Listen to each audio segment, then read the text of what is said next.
Edmonton Oilers' new goaltending coach, Peter Aubry. First off, welcome to Edmonton and congratulations on joining the Oilers, Pete. How excited how excited are you for this opportunity, and what does it mean to you and your family? Well, thanks for the warm welcome to Edmonton. We appreciate that. And yeah, naturally, incredibly excited, all of us, not only to join an outstanding team ready to take even one more step, but also, to be part of the city of Edmonton.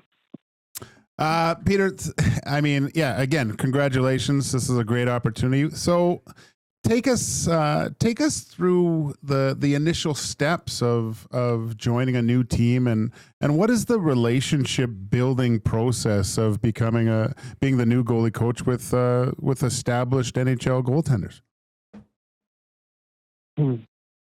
No, well, thanks. I guess going to that second part there with relationship building, I wish I could just tell you here's a secret sauce or what I'd like to use. I guess I'd like to think I'm fairly in tune and aware of others and their needs, and I recognize from my standpoint there's a certain level of how I carry myself and also showing competency, which builds trust. So, no, I've been fortunate to speak with both Calvin and Stuart, and again, our relationships are in the infancy, but no, it's been a nice start getting to know those guys. Peter, like you said, coming into a team, you got two established goaltenders here. What's that process like once a camp kicks off and Stuart Skinner and Calvin Pickard have their routines, have their process? How does that start for you at camp, just dealing with the two goalies, kind of implementing kind of what you're seeing and what you want to do with them? Well, even though camp's not terribly far away, just insofar as our whole process and steps. So let's just say if we're comparing it to a book, we're still in that introduction or chapter 1 right now. Yeah. So I'd be remiss to say, hey, this would be the plan in camp. When again, there's still plenty of conversations that need to take place between, the three of us of what puts them in the best position to perform immediately and also long-term throughout the season. So we're joined by Peter Aubry, the newest member of the Oilers coaching staff. You'll be taking over as goaltending coach. Peter, I just wanted to ask you about what's your summer, what's left of it. What's the process like for you? You're coming to a new team, two goalies that you have to get familiar with. Is it a lot of film work? What's your summer look like just to get ready for the start of the season here in camp? Yeah, I think a lot of that. Certainly plenty of film work, which I'll say a lot of that has been done, but now I think we can do another layer of dive even deeper. And again, it's working with others and following their leads a little bit where they see where their games are at the moment, perhaps some things that they really like that they've done in the past that we want to reemphasize and make sure that stays of strength, and perhaps areas where they see, hey, we may have an opportunity to grow here with their games that way. And so far as summer for myself, like outside of video work or whatnot, yeah, it's a long season and it's a battle. And I'm not going to tell you I'm on the NHL player getting shape program, but I'm not going to lie, I got to make sure I take care of myself physically and mentally as well. So like I said, be ready for that battle. Peter, if it's okay, I want to give you a little bit of a case study here because I'm kind of fascinated about the process of everything, and you being a former goaltender as well.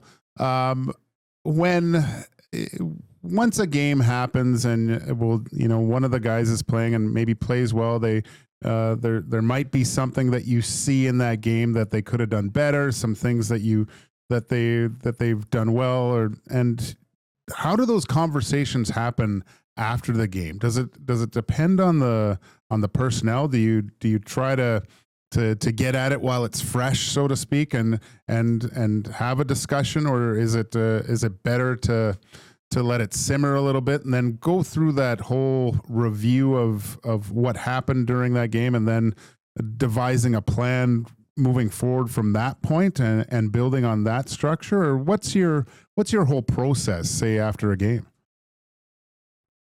Yeah, no, I think the biggest point that you mentioned there was like depending on the personnel, and I think that's a major factor in a lot of the decisions. And I guess part of the personnel as even myself. So I'm watching a game and certainly invested in that. And I need to make sure that what I thought I saw was indeed the case too. So not too eager to hop right into something right away. Mm-hmm. And just in my experience, typically right after even game may not be the best time. Just emotions are higher, good, bad, and different. And if it's a great performance, but maybe something lagged behind that needs attention, sometimes you can just discount it because you're all feeling good. And, you know, conversely, if things maybe didn't go the way we wanted to and there's something we didn't like, I think we need to have the right perspective and maybe a little bit more of a 10,000 foot view on that. So oftentimes waiting till the next day, I guess as a rule of thumb, is something I like to employ, and that's certainly not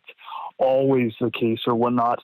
But yeah, I'd like to make sure that just my impressions of the game, that's perhaps what did happen, because believe it or not, I can look at something afterwards and see, wow, that wasn't what I thought happened right there. So that's just what's going in my mind right there. But again, the conversations of reading where the goalies were, and like, these guys are sharp guys. Like, they're going to pinpoint too, hey, like, let's talk about this specific play. And again, over the course of the season, they can be conversations that continue on. So I don't do a ton right after the game other than checking in with the guys, but I like to make sure through the video that I see if it's kind of what I thought, or maybe I have to adjust my own thinking first before we go to the players with something.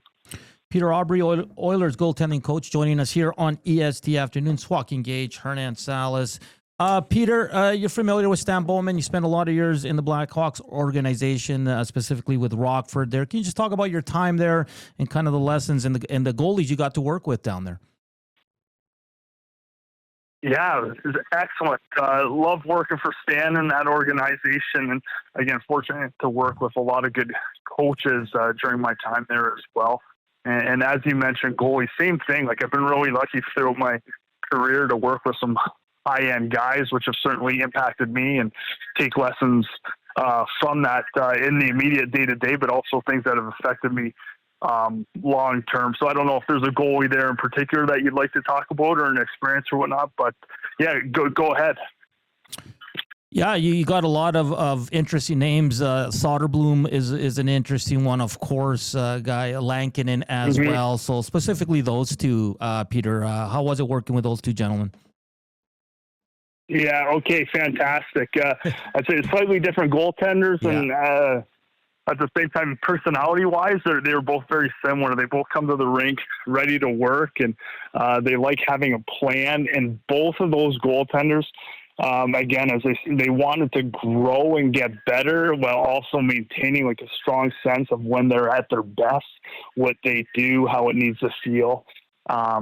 Love working with both of them, and again, same thing even with the job here is outstanding. Getting texts from them and other guys like that, makes you feel good on the inside. But yeah, no, Arbor would have been more recent, and it's insofar as being like Stewart, big guy, strong foundation, and I'm glad he had some good success this next season. And I don't know if we can talk about other teams' players, but he certainly looks like he's continuing to improve, and probably sets himself up to have a nice season here going forward here with the Blackhawks. And obviously Kevin Lankinen, he's pretty close to Edmonton there, being in Vancouver. Bet on himself, and he's a confident player and works hard at his craft, and really glad that paid off for him this year. Okay, Peter, we got to get to the tough stuff here. We met before, I believe, in Germany at one point. When you were with the Essen Mosquitoes. Yes. Okay.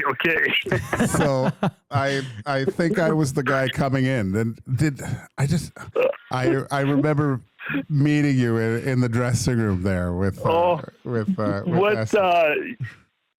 It's so now way after the fact. It's years, maybe not today on the radio show, but one of the funnier stories that I can share about my time in Essen or whatnot. But I almost set the apartment on fire and lost the team car all by accident in about 2 days. So we can save that for another day, but okay. It's funny now. All right. Oh, yeah. So, yeah, I just I didn't know if our paths crossed at some shape or form, but I guess, that brief time, at least we were both just outside of Dusseldorf there for a little bit. But, God, I didn't know you crashed the car. Exactly. Actually, now you're kind of sparking it. I think I remember someone telling me, he crashed the apartment almost, or the burning down of the apartment. It all worked out. We got out scot-free. Yeah, no doubt. Oh, but that was it was a tough time for me professionally, but now it's one of my better hockey stories. Oh, that's great. That's great. Peter, this has been amazing. This has been amazing. Look forward to meeting you down at camp once mid-September rolls along. We wish you nothing but success in your new position with the Edmonton Oilers. And like I said, hope to have you on once again, and all the best, and welcome to Edmonton.